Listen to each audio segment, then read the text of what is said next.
What happens when one impulsive request to a dangerous stranger completely derails your life?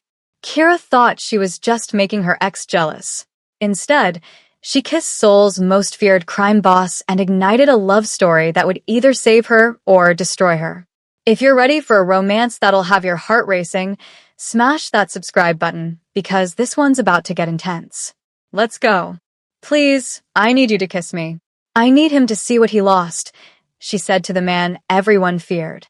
And just like that, her world exploded. The bass rattled through Crystal Lounge like thunder, but Kira couldn't hear anything except the blood rushing in her ears. There he was. Marcus. Her Marcus. Draped across some woman in the VIP section, his hand trailing down her back the same way it used to trace patterns on Kira's skin. For months since he'd touched her like that, since he'd looked at her with anything other than irritation. Kira's nails dug into her palms. She'd left everything for him, Lagos, her sister's boutique where she'd been head designer, her entire life. She'd followed him to Seoul with stars in her eyes and promises in her heart. You're different, Kira. You're magic. All lies. Now she was just another discarded dream in a city that spoke a language she was still learning. The champagne in her glass had gone warm. She downed it anyway, the bitter taste matching the ache spreading through her chest. Enough. If Marcus wanted to parade his replacement, fine. She'd show him what he'd thrown away. Her eyes swept the room, searching for what exactly? Revenge? Validation? Something sharp enough to cut through this humiliation choking her? Then she saw him. Jae Hyun hadn't wanted to come tonight. Crystal Lounge was too exposed, too crowded with pretenders wearing expensive watches and fake smiles. But Do Hyun insisted on meeting here, claimed it was safer in plain sight. Jae moved through the sea of bodies like smoke, sleek black suit, black expression, black soul according to most of Seoul. People shifted without knowing why, some animal instinct recognizing a predator in their midst. Do Hyun was late, always testing boundaries. Jae claimed a corner booth, back to the wall, scanning exits and faces with practiced efficiency. The scar bisecting his left eyebrow pulsed, a phantom pain reminding him that softness was weakness in his world. Then she appeared. Not appeared, charged. A woman, this woman, standing 3 feet away, staring at him like he held the answer to every question burning inside her. Her dress was deep burgundy, hugging curves that could stop traffic, and her eyes, brown and blazing and desperate, locked onto his with unsettling intensity. She was beautiful, and she was walking straight toward him. Jae's hand drifted toward the blade hidden in his jacket. But she wasn't a threat. She was something far more dangerous. Kira didn't overthink it. Overthinking had gotten her here, abandoned in a foreign country by a man who'd promised her the world. She stopped in front of him, pulse hammering so violently she thought it might break through her skin. I need something from you, she said, steadier than she felt. The man tilted his head, expression unreadable. Up close, he was devastating, sharp jaw, full lips pressed into a hard line, eyes so dark they seemed bottomless. Everything about him screamed danger. But Kira was past caring about danger. Something, he repeated slowly, his accent wrapping around the English word like silk over a blade. From someone you don't know? Yes. She swallowed hard. Will you kiss me? Just once. I need someone to see. Silence. He studied her face like he was reading a map to somewhere he'd never been. Looking for weakness, maybe. Lies, probably. Kira held his gaze, refusing to blink. Then he stood, taller than she'd expected, broad-shouldered and imposing. He stepped into her space, close enough that his cologne, something dark and cedar-rich, made her dizzy. You're serious, he murmured, almost curious. Completely. His hand rose slowly, fingers grazing her jaw with a gentleness that contradicted everything else about him. Kira's breath stuttered. Across the room, she felt Marcus watching. Good. Let him choke on it. Jae leaned down, his mouth hovering over hers.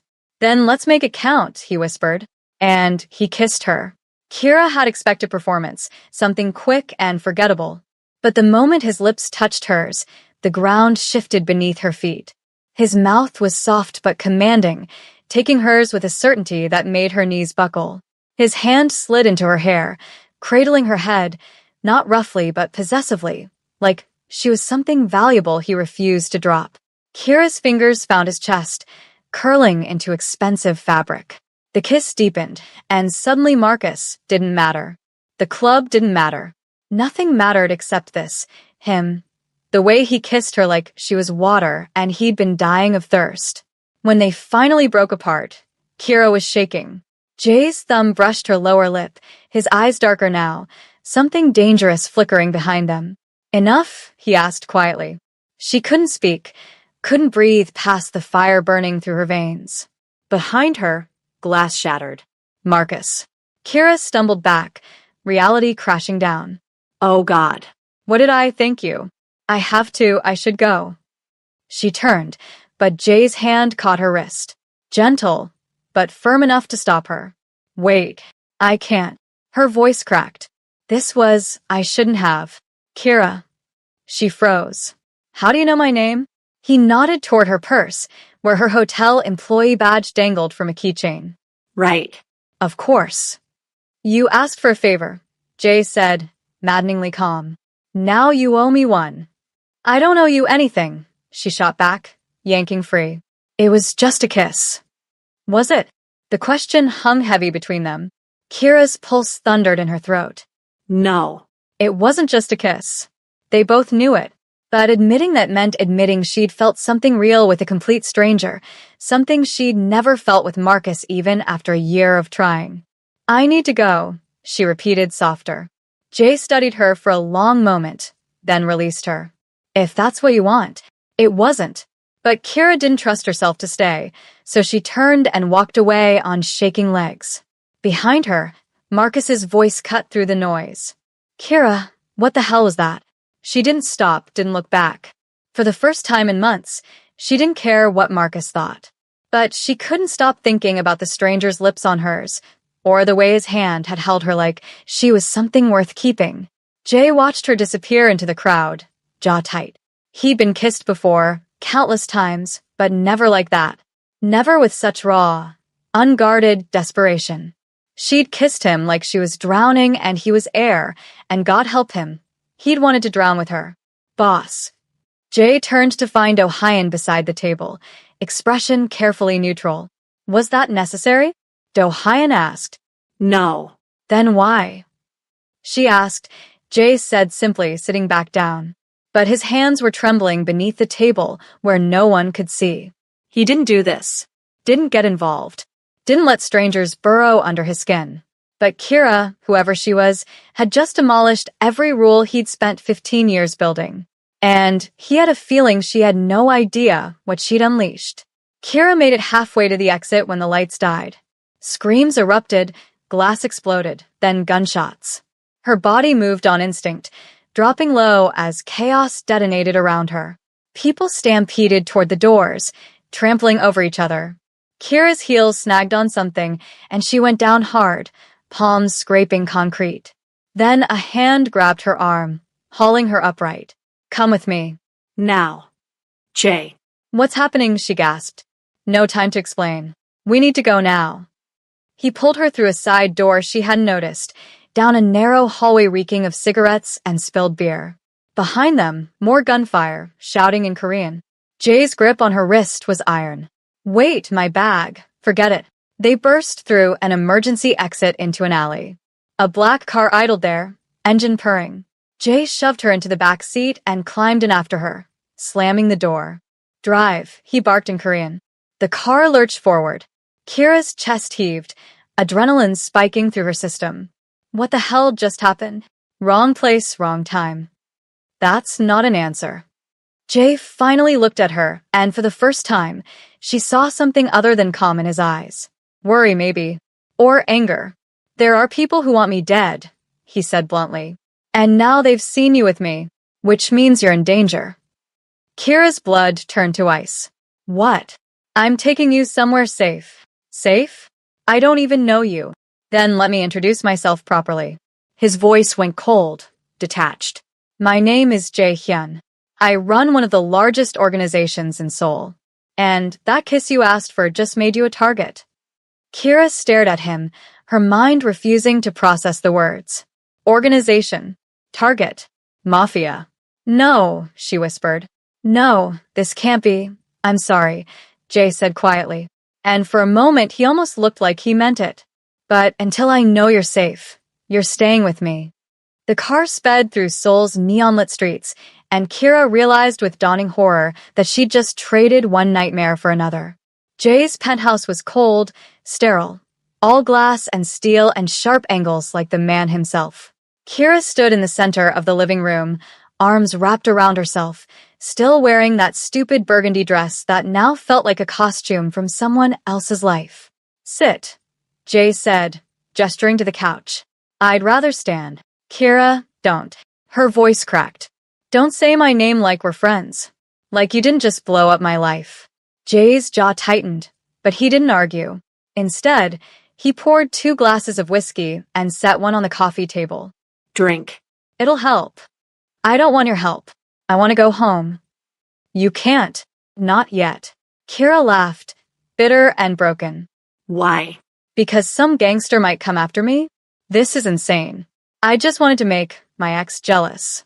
That's all it was supposed to be. And instead you kissed me. The words landed like a slap. Kira's eyes burned, but she refused to cry. Not here. Not in front of him. I didn't know, she whispered. I know. Silence stretched between them, thick and suffocating. Finally, Kira sank onto the couch, her legs giving out. She picked up the whiskey and downed it in one burning gulp. Tell me about him, Jay said quietly, sitting across from her. Why do you care? Because you asked a stranger to kiss you just to hurt him. That means something. Kira's hands trembled around the empty glass. His name is Marcus. We met in Lagos. He was there for work, said he'd never met anyone like me. Said he wanted to build a future together. So I left everything, my family, my career, my home. I moved here for him. Her voice broke. 3 months later, he told me I was too intense, too loud, too African. Like that was something to be ashamed of. Jay's expression darkened, but he said nothing. I rebuilt myself once, Kira continued, tears finally spilling over. After my father died, I had to be strong for my family. I learned to swallow the pain, to smile through it. I thought I could do it again. But tonight, seeing him with her, I just wanted to feel powerful. Just once. She looked up at Jay, vision blurred. Instead, I feel like I'm drowning. Jay stood and crossed to her. He knelt in front of her, his hands resting gently on her knees. You're not drowning, he said softly. You're surviving. There's a difference. Kira met his gaze, and for the first time since the kiss, she saw past the coldness. Saw the scars, not just the one bisecting his eyebrow, but the invisible ones living in his eyes. What happened to you? She whispered. Jay's hands tightened slightly. I lost someone once. Someone I couldn't save. And I swore I'd never let anyone get close enough to hurt me again. Then why are you helping me? He didn't answer, but his thumb brushed her knee, a touch so gentle it shattered something inside her. Stay tonight, he said finally.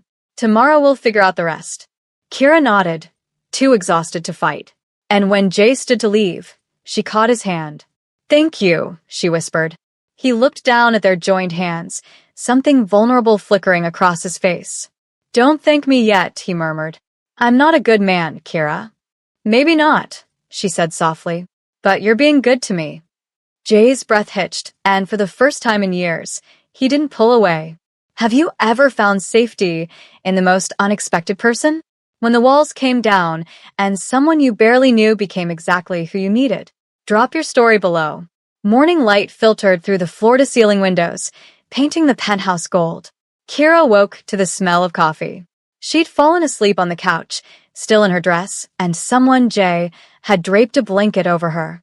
The kindness of it made her chest ache. She found him in the kitchen, dressed in a simple black t-shirt and jeans, hair slightly mussed. He looked human. Less like a crime lord and more like a man who hadn't slept. Morning, he said without turning around.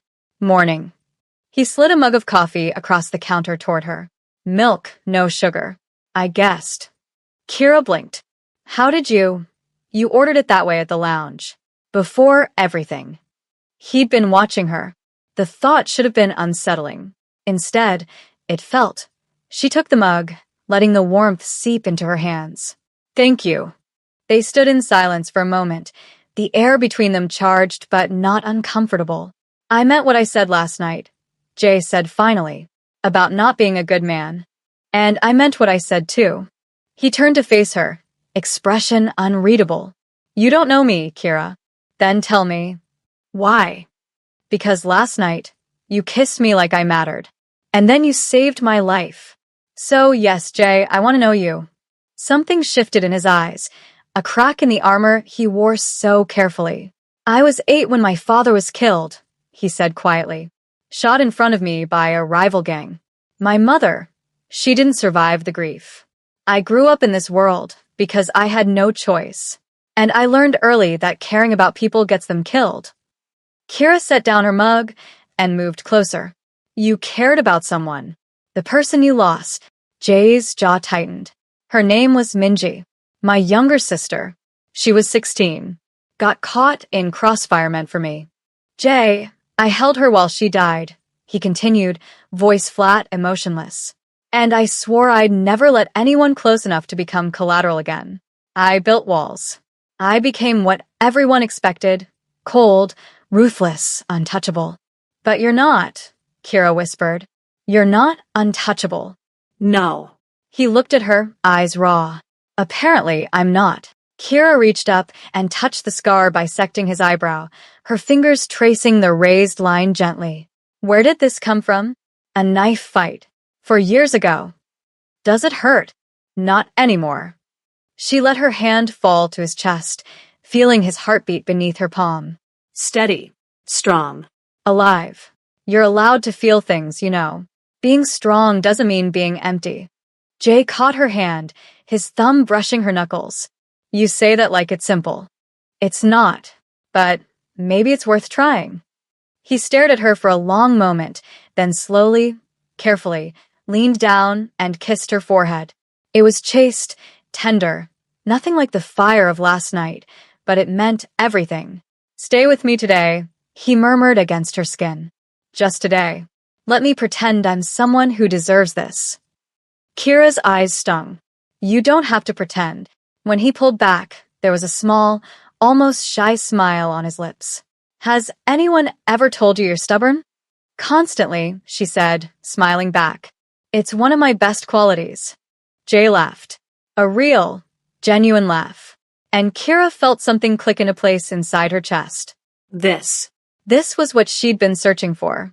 Not grand gestures or empty promises. Just someone who saw her, truly saw her, and chose to stay anyway. Teach me something, she said suddenly. What? Something about you. Your world. I want to understand. Jay considered, then gestured toward the living room. Come. He showed her his collection of old books, Korean poetry, philosophy, history. Things that contradicted everything she thought she knew about him.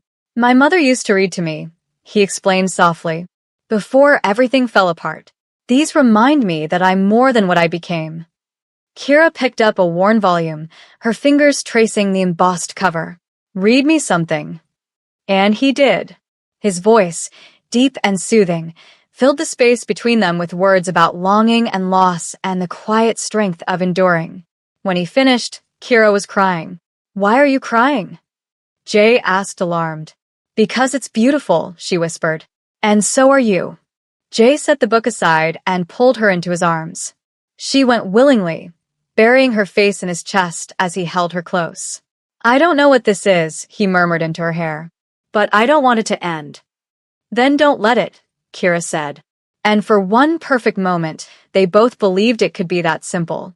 The doorbell shattered the peace. Jay stiffened immediately, his entire demeanor shifting. The softness vanished, replaced by cold calculation. Stay here, he ordered, voice sharp.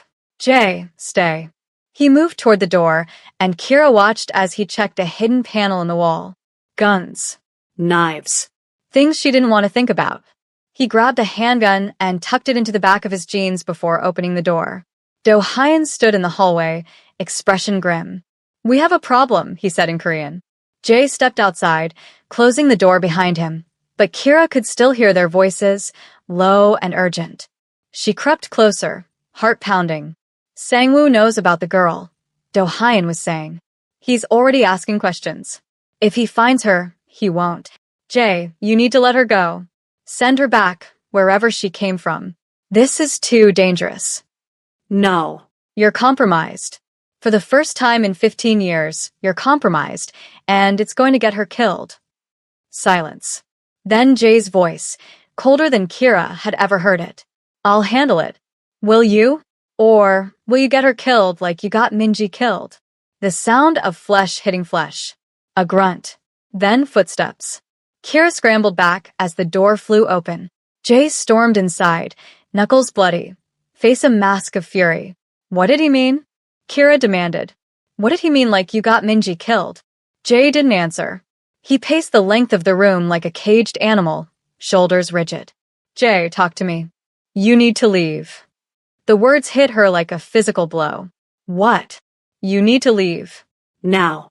I'll arrange protection, a new identity if necessary, but you can't stay here." Why? "Because your friend said." "Because he's right," Jae roared, spinning to face her. "Everyone I care about dies, Kira. My father, my mother, my sister. And if you stay, you'll be next. Is that what you want?" Tears blurred Kira's vision. "That's not fair. Life isn't fair. I learned that when I was 8 years old." His voice cracked. "I can't. I won't watch you die because of me." "So, you're just going to push me away? After everything?" "Yes." "You're a coward," Kira spat, anger overtaking hurt. "You talk about being strong, about surviving, but you're too scared to even try. You'd rather be alone than risk being happy. I'm keeping you alive." "No." She stepped closer, voice shaking. "You're keeping yourself safe. Because it's easier to be empty than to risk feeling something real." Jae's face contorted with pain. "Get out." "Fine." Kira grabbed her purse. Do-hyun must have retrieved it, and headed for the door. But before she left, she turned back. "You know what the saddest part is?" she said softly. "I actually believed you were different. I believed you could let someone in. But you're just like everyone else who's ever hurt me. Too broken to try." She didn't wait for a response. She walked out, heart shattering with every step. Behind her, she heard something crash. Glass, maybe. Or a life breaking apart. She didn't look back. Jae stood in the wreckage of his living room, surrounded by shattered glass and broken promises. He'd done the right thing. He'd protected her. So, why did it feel like he'd just made the biggest mistake of his life? It had been 5 days since Kira left, and Jae was unraveling. He threw himself into work, dealt with Sangwoo personally, eliminated the threat, restored order. But none of it mattered. Every quiet moment was filled with her voice, her laugh, the way she'd looked at him like he was worth saving. Do-hyun had apologized. Jae had forgiven him. But the words still echoed. "You're compromised." He was. Completely. Utterly. And he didn't want to fix it. On the 6th day, Jae found himself standing outside the hotel where Kira worked. He'd had her followed. Not to control her, but to make sure she was safe. She was. But she looked hollow. He watched through the glass doors as she checked in a guest, her smile professional but empty. The light that had burned so bright in his penthouse was gone. He'd done that. He'd taken her fire and snuffed it out. "Boss." Jae turned to find one of his men approaching. "What?" "There's been a development. Kira's ex, Marcus. He's been making threats. Says she humiliated him. He's drunk, angry, and he knows where she lives." Ice flooded Jae's veins. Is she in danger? Could be. He's unpredictable. Jae didn't hesitate. "Get the car." Kira sat in her tiny apartment, staring at the wall. She'd cried for 3 days straight. Then the tears had dried up, leaving only numbness behind. She'd been so stupid, falling for a man she barely knew, believing that one kiss could mean something real. She'd let herself hope again, and hope had betrayed her, just like it always did. A knock at the door startled her.